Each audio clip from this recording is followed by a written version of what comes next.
Assassin, the Assassin, the Kizer Assassin. We've got the button lock Assassin sitting right here in front of our face. Not like it hasn't always been a button lock, by the way. But you know what? This has been big. This is the standard size here. This is this new one in the Vanguard series with this what you can call it faux carbon fiber. You know what I'm saying? It's it's a G10. It feels more like G10 than carbon fiber, okay? But it's got that kind of a weave look to it, which kind of gives it a little bit more traction, action traction. Okay, 154 cm steel, and right here it's a Carlos Elstner collaboration. It's his design. 154 cm, carbon fiber and button lock. Well, carbon fiber G10, right? 3-inch blade, etc. Okay. But the Assassin has also, and probably still is, available in the XL. Now, this was the green micarta one. And I can't remember if I'd have to look back and see if I had my hands on this. I think I have before. And so that's a 3.42. So that's almost another ½ inch longer blade, okay, than this one. Now, it's interesting. Also, check out the Kizer site because sometimes they're running specials, this and that, and extra discounts. And it looks like here they are as well. But the pocket clip and they've got extra kind of stuff, accoutrements, and if you're like, oh man, I'd like to get a different pocket clip, or I'd like to change my hardware over to satin instead of black or whatever, then check that out on the site. It's nice that they're offering things like that. But here she be, and it's not very expensive. Okay, it's $79. And if you can find this for $79 on White Mountain, then you can use LTK and get another 10% off, which would be about another $8. So, and they don't charge shipping or tax, so they're at least not currently. And here's this offers low threshold, firm lock. Okay, so whatever. But 7.2 foot, so 7.25 overall length with about a 3-inch blade. Of course, Carlos, his design, etc. Reversible deep carry clip, button lock, 96 grams, so 3.39 ounces. Not very, not very heavy at all. Okay, so this is going to be easy to carry, and it's a flipper, plus it's a button lock, so you can operate it button only if you want. You can use the flipper tab, release it with the button. I mean, it's fidget friendly. There's no blade play or lock rock. I'm not getting any button stick on it either, okay? Okay, so not now. But if you pop this apart to do servicing and stuff, then yeah, you might get some button stick here or there. Kind of comes and goes on most of the button lock knives I've had in my hands. But this one, for right now, no problem. It's comfortable in the hand, and you can see how they machined around this area. Is that released? Nope. It's now it is. Okay, so it's about flush now, okay?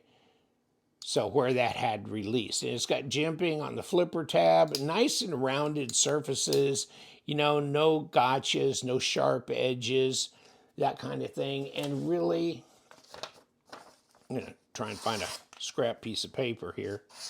Now that's nice and sharp out of the box too. Pretty good with Kizer, and you know what? Their action's really been good on the knives these last couple of years. I don't know, but it's like magic. It's really been really very good. And these are not nested liners, so it doesn't feel too flimsy. It feels pretty sturdy, pretty tough, even though this is probably like a 2.7 millimeter blade stock.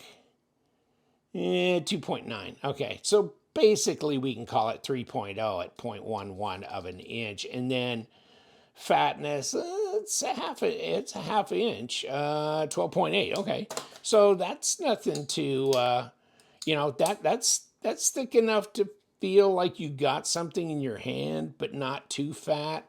For in the pocket, it's pretty slender there.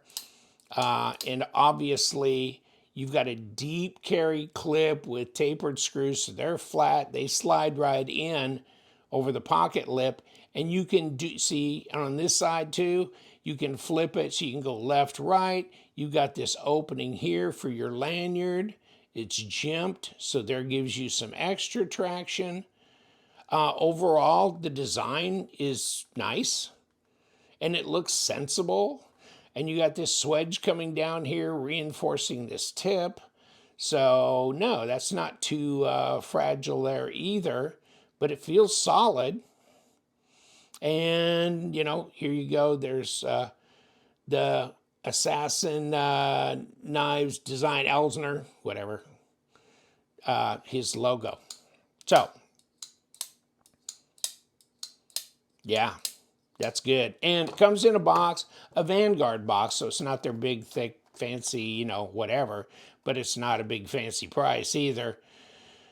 Yeah, 3-inch overall blade length, and let's pull this open, see what they got in the box here. And then, of course, it comes with, a microfiber cloth and a little bit of paperwork there. Then you get the Kizer, whatever, Friday Club, sticker, the plastic the knife goes in, and then, okay. So there's extra hardware, and of course Kizer's doing that on their knives, which I like. I like the fact you got extra hardware from Kizer. I mean, it can be helpful. I had one Kizer knife one time. There was a screw on the body somewhere, and I had putting it back in, it kept turning and turning. It wasn't grabbing or something, and I thought maybe that screw.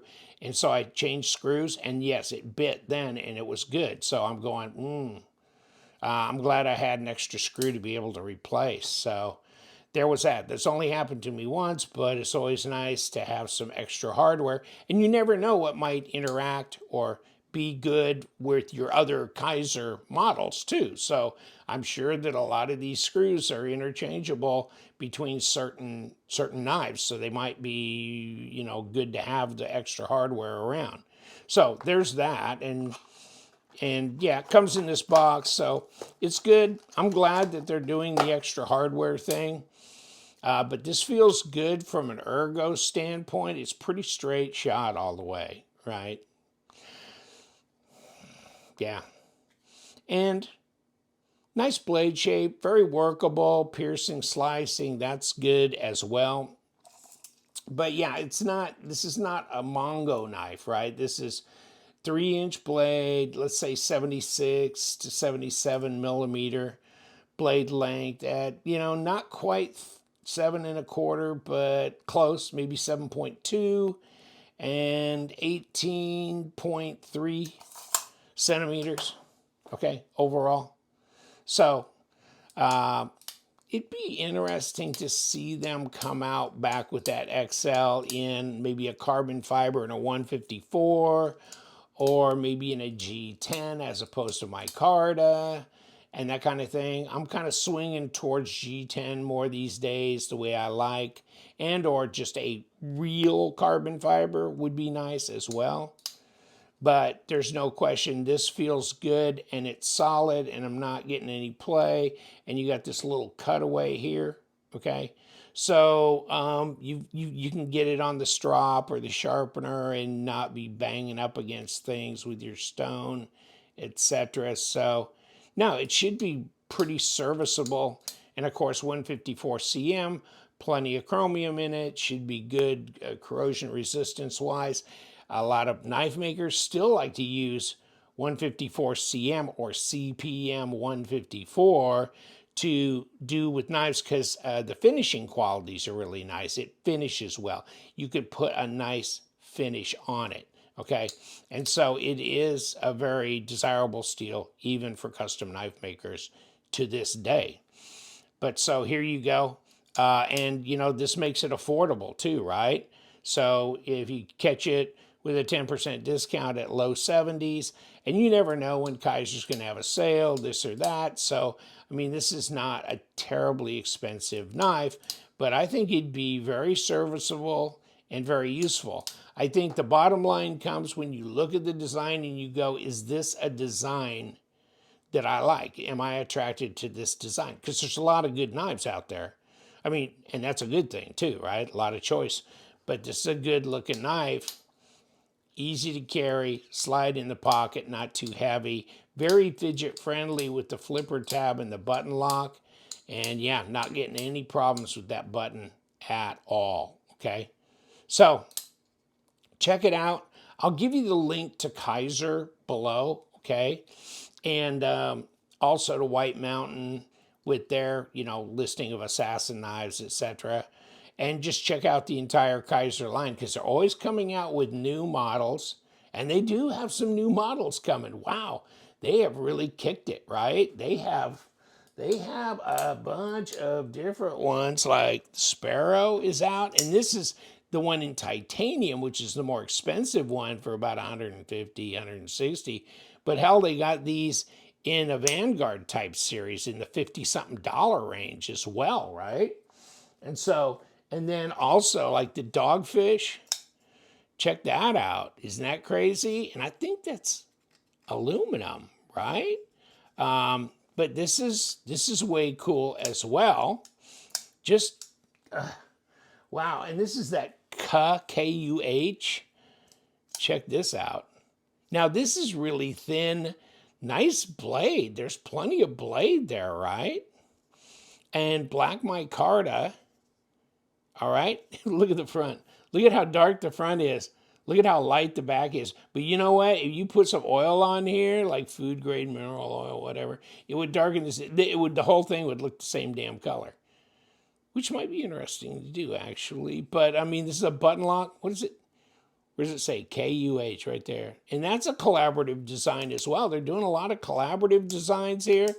I mean, you got the front flipper, top flipper, button lock, and this crazy liner that comes clear out here that also can be, you know, for your lanyard, etc. So I mean, they're just on and on and on. And then of course the drop bear in dark matter, this Medusa weird kind of different coloration dark matter thing with the, of course, the clutch lock on the drop bear. So check it out. The Assassin, here it is. And you know what we do? We love them knives. So you guys, stay sharp.